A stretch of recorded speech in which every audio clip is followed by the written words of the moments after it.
Mayong hapon, ang Butuan on News Update sa Butuan City Public Information Office. Nagpadayon karon ang Barangay Development Planning Rollout sa Butuan City, gisalmutan sa mga piling personahe ug opisyales sa barangay sa Butuan. Miaging simana gisugdan na sa mga barangay ang pag-andam sa pagmugna sa Barangay Development Plan kun BDP. Ang BDP usa ka komprehensibong pagplano sa tanang aspeto aron na sa mas lambo nga komunidad. Sa BDP, makita ang mga programa, proyekto ug kalihukan sa barangay nga sulod sa multi-sectoral nga plano para sa barangay. Ang BDP ang magsilbing nga opisyal nga giya sa barangay sa paghimo og mga desisyon alang sa kaayuhan sa tanan.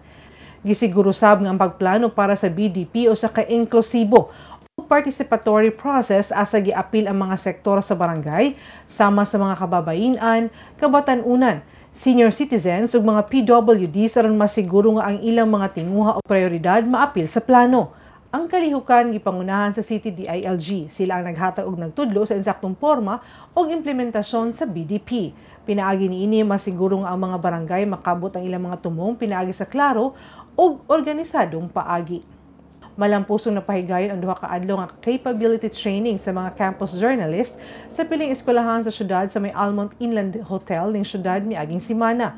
Ang kalihukan gisalmutan sa 7 ka eskwelahan nga gilangkuban sa Butuan City School of Arts and Trades, Libertad National High School, Timber City Academy, San Vicente National High School, Agusan National High School, Taligaman National High School ug Butuan City Senior High School Stand-Alone.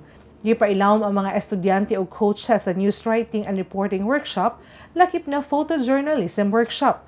Gisgutan ang mga paagi og ethics sa pagbuhat og balita o pag-capture sa pictures gamit lamang ang cellphone o DSLR camera.